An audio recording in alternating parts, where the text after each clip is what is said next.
आज हिसार मेरे को हमारे साथी हैं, पुराने मित्र हैं, कुलदीप भार्गव जी, उनकी माता जी के स्वर्गवास पे क्रिया थी उनकी, उस पर मेरे को आना हुआ। और मैं ये समझा, जैसे आपने भी कहा कि बहुत दिनों के बाद मैं आया था, तो मैंने कहा चलो अपने साथियों से, प्रेस के लोगों से मिलते हैं। एक तो शुरू से ही अपनी बात ही, जो मेन बात है वही शुरू करता हूँ कि एक तो 2 अक्टूबर को हम जींद के अंदर वीरेंद्र सिंह के साथी समूह के रूप में एक कार्यक्रम कर रहे हैं, और उस कार्यक्रम को 4-5 हमारी संस्थाएं हैं, उनका वीरेंद्र सिंह के साथी जो संस्था है उसके साथ उनका सहयोग रहेगा। एक तो युवा शक्ति बदलाव की ओर, एक छोटूराम विचार मंच, और एक चैम्बर, किसान चैम्बर ऑफ कॉमर्स, और एक उत्तरी मध्य हरियाणा विकास मंच। ये 5 संस्थाएं जो बहुत सालों से जो कार्य कर रही है, सामाजिक भी, आर्थिक रूप से भी कुछ ऐसी हैं जिन समस्याओं को लेके वो चलते हैं। तो ये सब मिलके कार्यक्रम कर रहे हैं, और वीरेंद्र सिंह के साथी इसके मेन संचालक होंगे। उसमें उदयवीर पूनिया संयोजक, और विजय कौशिक जी उसके आयोजक हैं। और हिसार में मुख्य तौर पर, क्योंकि अब 1 महीना ही बचा है, यहाँ हमारा केंद्रीय दफ्तर होगा उस मूवमेंट को चलाने के लिए, और उसके इंचार्ज होंगे परमिंदर सिंह जी। तो इस किस्म का हमारा इंतजाम है। ये जो कार्यक्रम है ये गैर राजनीतिक है, और गैर राजनीतिक का अभिप्राय हमारा ये है कि इसमें कुछ हम ऐसी चीजें, ऐसे मुद्दे जो अभी तक देश के सामने भी हैं, देश में जो सरकार आई उनके सामने भी हैं, और देश जब आजाद नहीं हुआ था तब भी ये ऐसी समस्याएं और ऐसे मुद्दे, विशेष रूप से ये गरीबी, भूखमरी और बेरोजगारी, भ्रष्टाचार, ये ऐसे मुद्दे हैं जो उस वक्त भी थे, उनका रूप आजादी के बाद बदला कुछ। जो भी सरकार आई इन मुद्दों पे उन्होंने, मैं तो ये तो नहीं कहता कुछ किसी ने कुछ नहीं किया, सब ने किया, प्रयास किया, लेकिन मुद्दे आज भी वैसे ही हैं। उनमें जो परिवर्तन जो आए हैं उसकी शक्ल बदल गई, लेकिन गरीबी आज भी एग्जिस्ट करती है। अभी प्रधानमंत्री जी ने एक बात कही कि एक्सट्रीम पॉवर्टी से देश कुछ ऊपर उठा है। गरीबी मिटाना, और गरीबी में भी हम ये कहें कि एक्सट्रीम पॉवर्टी क्या है और पॉवर्टी क्या है, इससे इसी प्रकार से बेरोजगारी एक बड़ी समस्या है। और खास तौर पर जो आईटी का युग अपनी जगह बना रहा है, उसमें जिसको हम रोजगार के नाम से मानते थे, रोजगार के जो साधन थे वो भी कम हो रहे हैं, और बेरोजगारी बढ़ रही है। इसी प्रकार से भ्रष्टाचार, अब भ्रष्टाचार की सीमाएं इतनी बढ़ गई हैं कि जहां जहां भी, चाहे वो सरकारी उच्च अधिकारी थे, चाहे राजनेता थे, चाहे आपने सुना होगा कुछ बड़े उद्योगपति, खास तौर पे आपने सुना होगा ये जो ये पान, क्या बोलते हैं, मसाला, पान मसाला के जितने भी बड़े उद्योगपति, इनके यहाँ जब रेड हुए तो कई कई दिन तो पैसा जो वहां मिला उसको गिनने में लग गए, और वो हाथों से नहीं गिना गया बल्कि सरकार को मशीनें लेके उस पैसे को गिनना पड़ा। तो भ्रष्टाचार वो एक बड़ी समस्या के रूप में अभी भी उसका जो स्वरूप है, वो उसमें शक्ल तो बदली है लेकिन स्वरूप उसका भ्रष्टाचार का व्यापक रूप है उसका। इसी प्रकार से देश में भूखमरी भी है। और मैं यहाँ ये भी कहूँगा कि जो किसान वर्ग है उसको इस आर्थिक संपन्नता की तरफ जाना चाहिए था। और खास तौर पे आपने देखा होगा जब इकोनॉमिक रिफॉर्म्स इंडिया में इंट्रोड्यूस हुए नरसिम्हा राव जी के कार्यकाल में, उस वक्त सरदार मनमोहन सिंह जो वो भी उनके एक मेन सूत्रधार थे। और आज भी जिनको हम इन कार्यों को चलाने के लिए, जिसको ये कहें कि इकोनॉमिक रिफॉर्म्स, ये आज भी एग्जिस्ट करते हैं। 3-4 सरकारें बल्कि 5-6 सरकारें भी चली गई। इसका लाभ हमारे देश की इकोनॉमी को तो हुआ है। जब हम ये कहते हैं कि $5 ट्रिलियन की इकोनॉमी हम अगले कुछ साल 2 साल में ही शायद उसको बढ़ा लें, लेकिन उसका सही जिस रूप में आर्थिक सुधारों को चलाया गया था, ना तो कमेरे वर्ग को उसका कोई लाभ मिला, वो भी आज गुर्बत का शिकार है, और ना ही किसान को उसका उत्पादन। आज मैं ये कह सकता हूं कि जो देश 1966 में उत्पादन था हमारा, डेफिसिट कंट्री थी, खास तौर पे जो गेहूं और चावल के मामले में, और भी ऐसी फसलें, वो आज 6 to 7 टाइम ज्यादा बढ़ा है। लेकिन किसान की आर्थिक अवस्था में जो आमूलचूल परिवर्तन आने चाहिए थे, जो संपन्नता की बात आनी चाहिए थी, वो उससे आज बहुत दूर है। ये भी एक बहुत बड़ा इशू है। कमेरा वर्ग है, वो आज भी 2 वक्त की रोटी कमाने के लिए, अपना पेट भरने के लिए, अपने परिवार का, उसको जो हम कहें कि उसको दिहाड़ी मिलती है या जो उसको पगार मिलती है, वो भी हालत ये है कि गरीबी से ऊपर उठने के कोई उसके अंदर साहस नहीं है, क्योंकि आर्थिक दशा में वो आज भी एक तरीके से शिकार है गरीबी का, शोषण का, आर्थिक विषमता का। तो ये कुछ ऐसे विषय है। और फिर हरियाणा में भी और देश में भी, जैसे मैंने कहा कि सेहत, हेल्थ, वो भी एक बहुत बड़ा विषय है, और उसमें जितना दूर है बड़े शहर से कोई, उतना एक खतरनाक बीमारी का शिकार है, और उसको आज वो साधन नहीं है कि अपने घर में बैठ के भी वो एक अच्छी से अच्छी चिकित्सा सुविधा ले सके। इसी प्रकार से शिक्षा की प्रणाली में, शिक्षा की प्रणाली बदलने से नहीं कुछ होता। शिक्षा के अंदर आज गांव के स्कूल में और किसी शहर के स्कूल में और किसी मेट्रोपॉलिटन के स्कूल में दिन रात का फर्क है। और यही एक कारण है कि जिसको हम शिक्षा में सुधारों की बात करते हैं, वो गांव तक अभी नहीं पहुंची। वो कैसे हो? तो ये कुछ ऐसे विषय हैं जिनको लेके हम 2 अक्टूबर को, जैसे आपको याद होगा, प्रधानमंत्री जी ने इस 15 अगस्त से नहीं, पिछली 15 अगस्त को एक बात कही थी कि लाल बहादुर शास्त्री जी के समय में जय जवान जय किसान का नारा देश में लगा, देश ने उसको अपनाया। और फिर 96 में प्रधानमंत्री अटल बिहारी वाजपेयी जी ने कहा कि इसमें मैं जय विज्ञान भी जोड़ना चाहता हूं। जय विज्ञान भी जुड़ा, और खुद प्रधानमंत्री जी मोदी जी ने कहा कि एक चौथा नारा मैं जोड़ना चाहता हूं, वो है जय अनुसंधान।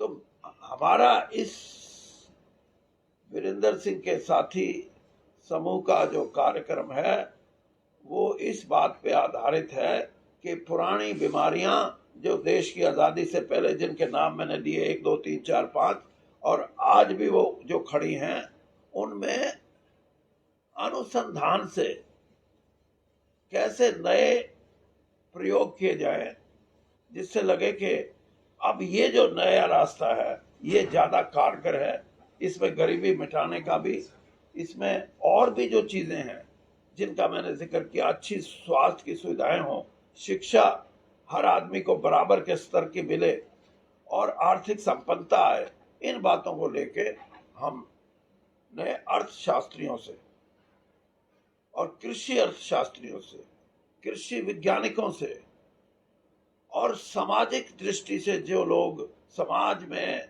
उतार चढ़ाव देखते हैं अर्थव्यवस्था का, उनसे बहुत गहन मंथन करके कुछ सुधार ऐसे जो नए होंगे, अनुसंधान से समाधान कैसे हों, और वो भी सोशल साइंसेज। वैसे तो अनुसंधान का मतलब लगता है कि वैज्ञानिक, आईटी, टेक्नोलॉजी, लेकिन हम सामाजिक विज्ञान के माध्यम से इन लोगों की विचार विमर्श से कुछ नई बातें, इन समस्याओं को लेके नए सुझाव, नए समाधान हम उस कार्यक्रम में देंगे। और उसके लिए जैसे मैंने शुरू में कहा कि बड़े स्तर पे हम उसका उनको तैयारी कर रहे हैं। और आप हमारे से ये भी पूछोगे कि वो जो अनुसंधान से समाधान की जो बात कर रहे हैं, तो वो तो सरकार जिसकी बनेगी वही करेगा। तो उसमें भी मैं आपको साफ ये कहूँ कि जो हमारे उन सुझावों को तरजीह देंगे, इम्पोर्टेंस देंगे, हम उनके ये बोल सकते हैं कि हम उनके समर्थक होंगे। और जो कहेंगे कि नहीं ये तो बातें कुछ भी मायने नहीं रखती, कुछ नहीं होना, ये भी नहीं हुआ, वो भी नहीं हुआ, ये भी आपकी जो घोषणाएं हैं इनका कोई महत्व नहीं, हम उनका विरोध भी करेंगे। तो इसलिए एक नए रूप में और राजनीतिक परिस्थिति, राजनीतिक जो स्तर है उससे ऊपर उठ के ये कुछ बातें हम उठाएंगे। और मुझे उम्मीद है कि बहुत बड़ी संख्या में वहाँ वीरेंद्र सिंह के साथी के रूप में जो हमारे से कोई 50 साल से जुड़ा हुआ है, कोई 5 महीने से जुड़ा हुआ है, कोई 5 साल पहले जुड़ा था, ऐसे बहुत से साथियों को हमने इसमें संपर्क में लिया है। और उनके सुझाव भी आए हैं बहुत से कि इन समस्याओं के क्या क्या सुधार कौन से ऐसे हैं जो इन समस्याओं से लड़ा जाए। और इन समस्याओं, जैसे कोई कहता है कि साहब भ्रष्टाचार तो कम तो हो सकता, खत्म नहीं हो सकता। ये वो लोग बोलते हैं जो भ्रष्टाचार को खत्म करने के पक्ष में नहीं होते। ऐसे समाधान भी हो सकते हैं जिससे भ्रष्टाचार को हम बिल्कुल जड़ से खत्म कर सकते हैं। तो ये बातें हैं जिनको लेके हम वहाँ ये कार्यक्रम करेंगे। और इसमें हमने कुछ ऐसे लोगों को बुलाया है जो समाज के दृष्टिकोण से कहीं ना कहीं किसी न किसी सामाजिक दृष्टि से जुड़े हुए हैं, राजनीतिक नहीं है, या राजनीतिक होंगे तो कोई ज़्यादा बड़ी राजनीति के वो नहीं है कि उनको हम सिर्फ इसलिए बुला रहे हैं कि ये राजनेता नहीं। कुछ ऐसे हैं, जैसे मैंने कहा, अर्थशास्त्री हैं। अब कृषि की जो इकोनॉमिक्स है उसमें देवेंद्र शर्मा जी हैं, वो उनके लेख वगैरह और टीवी पे सबसे सार्थक रूप में कृषि को उन्होंने दर्शाया। और उन्होंने ये कहा कि जो आर्थिक सुधारों का युग है नरसिम्हा राव जी के समय से शुरू होके और अब तक 1991 में शुरू हुआ और अब उसको 31-32 साल हो गए, उसका लाभ या तो व्यापारी को हुआ, व्यापार को और व्यापारी को, या उद्योग को हुआ। उसका जो लाभ आम किसान को या आम कमेरे वर्ग को, जो वर्क फोर्स है, उसको उसका कोई लाभ नहीं मिला। तो एक ये भी ख्याल है कि इन आर्थिक सुधारों को नए रूप से देखा जाए, ताकि समाज का 62% लोग तो आज भी खेती पे निर्भर करते हैं। बहुत बड़ा ये समाज का हिस्सा है। फिर कमेरा वर्ग है। अब हरियाणा सरकार की देख लो, 1,80,000 कहते हैं कि वो लिमिट होगी। उससे नीचे वाले होंगे जो, उनको हम कुछ ना कुछ फायदा देंगे। आप अंदाजा लगाएं कि 1,80,000 तब बढ़ते जब 365 दिन में 500 रुपए डेली मिलने का हो किसी मजदूर को। अब मजदूर का मतलब, वर्किंग क्लास का मतलब ये है कि कोई अगर दिहाड़ीदार है, वो 365 के 65 दिन काम नहीं मिलता उसको। किसी महीने में पूरा मिल जाएगा, किसी महीने में 10 दिन भी काम नहीं मिलेगा। तो ये पैमाने जो है, इनको दोबारा से सोचने की बात है। और ये जो मापदंड है, ये दोबारा से जब तक हम नहीं सोचेंगे, तब तक हम ये कहेंगे कि अपने समाज के उस वर्ग को जिसको जरूरत है, उसको वो नहीं मिल रहा जो मिलना चाहिए।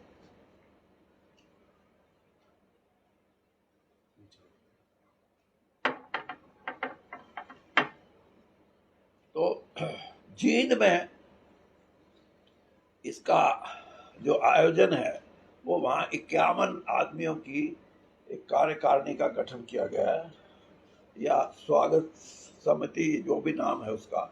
और उसमें शिव नारायण शर्मा जी, हमारे वहाँ के एक साथी हैं लोकल, और जय भगवान गोयल जो पब्लिक सर्विस कमीशन के मेंबर रहे थे, वो अब रिटायर हो गए। इनको संयोजक और आयोजक के रूप में जींद की व्यवस्था और जींद के कार्यक्रम का सारा जिम्मा उनको सौंपा है। हाँ, और एक सोमवीर पहलवान जो भारत केसरी भी रहे अपने जमाने में, उनको, ये 3 लोग हैं मुख्य तौर पे। बाकी 51 आदमियों की कमेटी का गठन हमने किया है।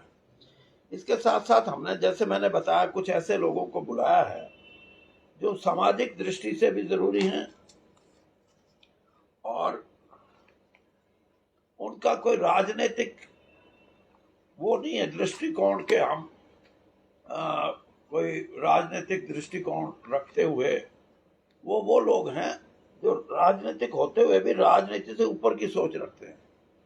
उनमें जैसे अपने युद्धवीर सिंह हैं, वो जो किसान आंदोलन में जो 40 मेंबर कमेटी थी, उसके मुख्य वक्ता के रूप में और भारतीय किसान यूनियन के बड़े नेता के रूप में वो हैं। और इसी तरह चंद्रशेखर रावण हैं, जो दलित वर्ग के लिए एक नए संघर्ष के रूप में उभर रहे हैं। यूपी से हैं, सब जानते होंगे, आप सब जानते होंगे। इसी तरह वासुदेव शर्मा है भिवानी से, और पंडित भगवतलाल शर्मा जो हमारे पूर्व मुख्यमंत्री होते थे, उनकी ग्रैंड डॉटर है रेणुका शर्मा। इनको, ये वो लोग हैं जो शिक्षा जगत से जुड़े हुए हैं। इसी तरह राजस्थान से धूप सिंह पूनिया हैं, और यूपी से भी हैं, एक सामाजिक रूप में बहुत नाम है इनका, रामवीर सिंह जी। और पंजाब से जगमीत बराड़ जो एक्स MP हैं, और वैसे वो अब अकाली दल में हैं, लेकिन मैंने बताया कि वो भी उस दृष्टिकोण से हैं जो राजनीति से ऊपर उठ के सोचने वाले लोग। इसी तरह सोमपाल शास्त्री, जो एक समय में हमारे देश के वाजपेयी जी के समय में एग्रीकल्चर मिनिस्टर रहे हैं, और बहुत अच्छे अर्थशास्त्री हैं। एग्रीकल्चर पे भी उनकी पूरी अथॉरिटी है।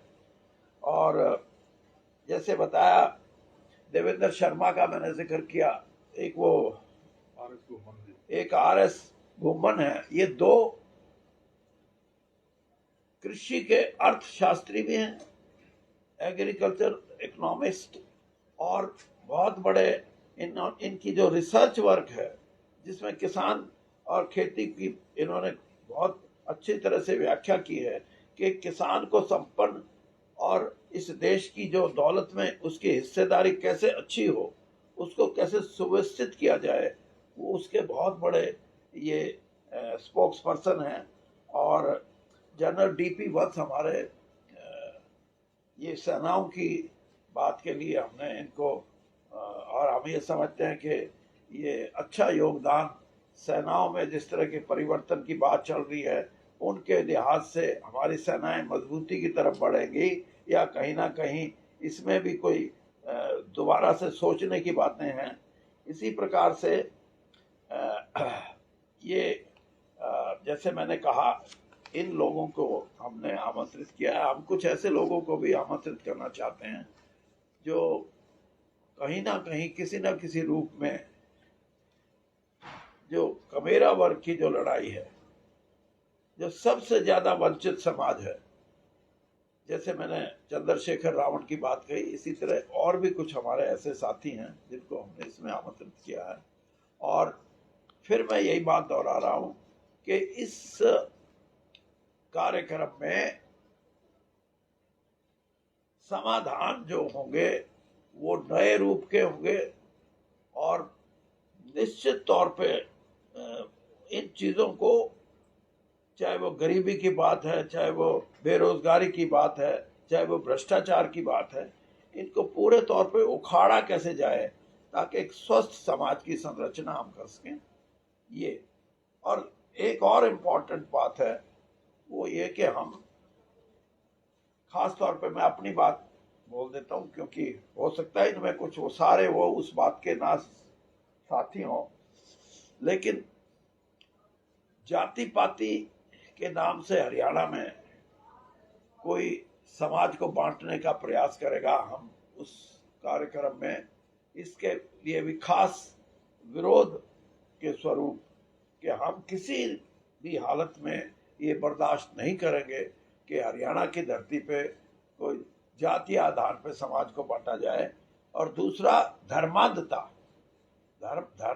धार्मिक होना, मैं भी किसी धर्म को मानने वाला हूं, ये भी किसी धर्म के साथ अपनी श्रद्धा रखते हैं, अपनी आस्था रखते हैं, लेकिन धर्मांधता अलग चीज है।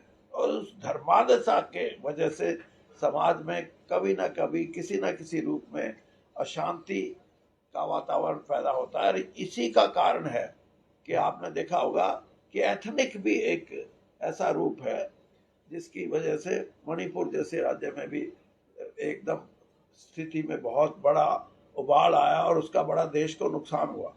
तो इन चीजों के लिए भी हम उस कार्यक्रम में विशेष भूमिका रखेंगे ताकि समाज में जाके हम लोगों को इस चीज के लिए तैयार कर सकें कि जो पोपडम है, धर्मांधता की जो बात है, उसको उनका विरोध करेंगे हम, और जो जातिवादी राजनीति करना चाहते हैं उनका भी डट के विरोध करेंगे। आपने कहा कि भ्रष्टाचार बढ़ा है, तो मतलब केंद्र सरकार दावा करती है, राज्य सरकार भी दावा करती है कि भ्रष्टाचार कम हो रहा है। अब आप देखो, एक मिनट अगर मेरी बात सही समझो तो आप don't go to the politics. अब वो कह रहे हैं कि कम किया है, मैं कह दूं बिल्कुल कम नहीं किया या बिल्कुल कम नहीं हुआ, ये नहीं है। भ्रष्टाचार देश की आजादी से पहले भी था, आज भी एग्जिस्ट करता है, और मैंने ये भी कहा कि सभी सरकारों ने प्रयास किए हैं इन चीजों को ठीक करने के। मैं किसी को दोष नहीं दे रहा, हर आदमी ने, चाहे वो आर्थिक रूप से संपन्नता की बात हो गरीब लोगों की, और चाहे भ्रष्टाचार पे, मैंने अभी आपको ये कहा कि भ्रष्टाचार का रूप बदल रहा है, यानी नोटों की गिनती करने के लिए मशीनें मंगाई जाती हैं, तो भ्रष्टाचार कहाँ? भ्रष्टाचार तो एग्जिस्ट करता है। और मैं ये भी बोलता हूँ कि भ्रष्टाचार नीचे से नहीं ऊपर से नीचे आता है, और यही कारण है कि इसमें बड़े बड़े ब्यूरोक्रेट्स भी हैं, बड़े बड़े पूंजीपति लोग भी हैं, बड़े बड़े जो विदेशों में यहाँ से पैसा लेके चले गए वो भी हैं, और जिनका पता लग गया उनका तो नाम सब ले लेते हैं, लेकिन अनेकों ऐसे भी हैं जिनका पता भी नहीं लगता, उनके भी बाहर पैसा लेके जा रहे हैं। और कुछ ना कुछ कारण है, यही नहीं है। मेरे एक दोस्त ने मुझे बताया, कहने लगा इस देश में अगर 5 करोड़ से ज्यादा की किसी की इनकम है तो ही विल हैव टू पे 42% एज टैक्स। तो कहते हैं कि हम तो ये चाहते हैं कि हम तो फिर दूसरे देश में ही अपने ऑफिस खोल लें।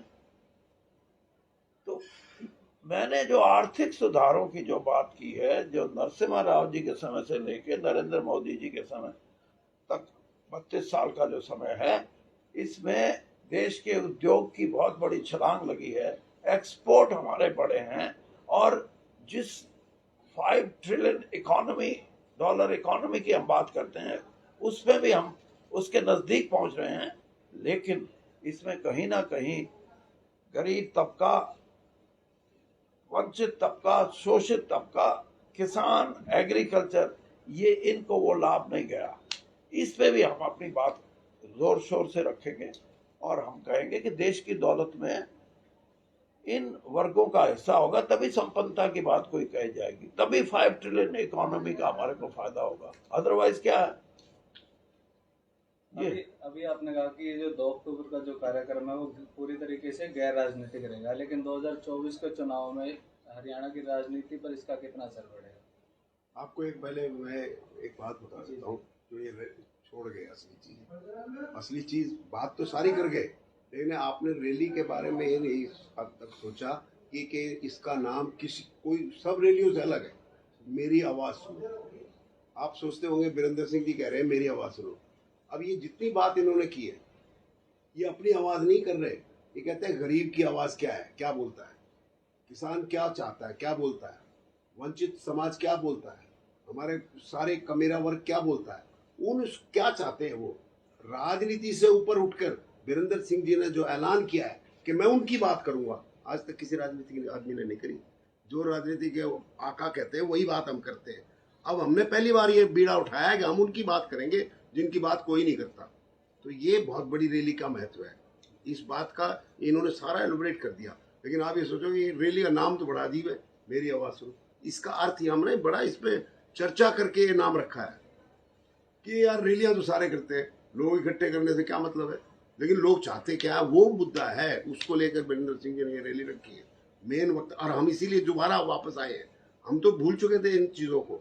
ये वीरेंद्र सिंह जी जब ये बीड़ा उठाया तब हमारे जैसे साथी इनके पुराने जो राजनीति को छोड़ चुके हैं, लेकिन इस बात पर फिर इकट्ठे हो गए कि अगर लड़ाई लड़नी है तो हम तैयार है। ये जज्बा है जो लेकर हम अब के चले हैं, नई चीज है। चौधरी साहब, भाजपा की कितनी नीतियों में कितना आपका विश्वास है? मैंने आपको यही कहा कि नीतियां बढ़ाने में जिसका राज आया है, उन्होंने हर प्रकार से इन मुद्दों पे, जिन विषयों पे मैंने बात की है, कुछ ना कुछ किया है। लेकिन जितने परिणाम आने चाहिए थे, जो रिजल्ट आने चाहिए थे, वो उस लिहाज से नहीं मिले। इसीलिए आज कमेरा वर्ग भी इस बात के लिए, अरे इससे बड़ी और क्या मिसाल हो सकती है कि आप यूपी के अंदर 80 लाख परिवारों को आप राशन देते हो। राशन का मतलब ये है कि गरीबी क्यों है, अगर गरीबी है तो राशन के वो हकदार हुए। तो इन विषयों पे लड़ने की जरूरत है, नई सोच की जरूरत है, और इन विषयों को ज्वलंत करके उनकी आर्थिक समृद्धि की तरफ कैसे हम, कौन सी ऐसी दिशाएं हैं, कौन से ऐसे तरीके हैं, कौन से ऐसे समाधान है जिनको लेके हम आगे बढ़े। अभी तक जितने कार्यक्रम आपके हुए हैं वो गैर राजनीतिक मंच से दिखाई देते हैं, तो राजनीतिक मंच से क्यों नहीं हो पाता? राजनीतिक मंच पे तो जैसे आपने अभी कहा, फिर आप पूछोगे कि कांग्रेस में क्या हुआ और बीजेपी क्या कर रही है। मैं इन चीजों से थोड़ा सा हटके आपसे बात कर रहा हूं कि मैं किसी को दिशाहीन नहीं मानता, और मैं ये भी नहीं मानता कि उनकी नीयत नहीं थी इन चीजों से लड़ने के लिए। लेकिन नई सोच की जरूरत है। अब मैं फॉर एग्जाम्पल मैं बताता हूँ, आज से 15 साल पहले हरियाणा से कोई बच्चा विदेश जाने के लिए तैयार नहीं होता, खास तौर पे ग्रामीण पृष्ठभूमि का। आज हर गांव से 100 200 बच्चे भाग रहे हैं कि हम किसी ना किसी तरीके से विदेशों में जाएं। क्यों? क्योंकि उनके यहाँ भी गरीबी आके डेरा डालने की तैयारी कर रही है। उनको पता है कि तेरे हिस्से में जब तेरे पिताजी नहीं होंगे तो 1.25 किला जमीन आएगी और उससे ना तो तू कमा सकता, ना तेरा परिवार का पालन पोषण कर सकता। आज उसके मन में यह है कि इस गरीबी से मैं बचाव कैसे करूं, और वो बचाव ढूंढता है विदेश जाने में। तो ये सारी समस्याएं हैं, इन्हीं को हम लेके 2 अक्टूबर को आएंगे। और सुनने में यह भी आ रहा है कि चौधरी वीरेंद्र सिंह गैर राजनीतिक मंच से नया राजनीतिक मंच खोजने की कोशिश करें। नहीं, राजनीतिक मंच तो नहीं, लेकिन नई सोच मैं पैदा करना चाहता हूँ, ये जरूर है। राजनीतिक मंच को आप नई सोच के साथ जोड़े अलग बात है, लेकिन एक नई सोच पैदा हो। और जैसे मैंने अभी यूथ के बारे में बताया, जैसे आजकल औरतों का जो उन पे जो क्राइम है, उसकी कितनी ऐसी घटनाएं हैं जिनको देख के हम ये सोचते हैं कि जो समाज में हम जिनको कहते हैं कि इनको आगे बढ़ाना है, बराबर का दर्जा देना है, उन पे आपराधिक गतिविधियां कितनी हो रही हैं, उनसे लड़ने की व्यवस्था हो। बहुत सी चीजें ऐसी हैं।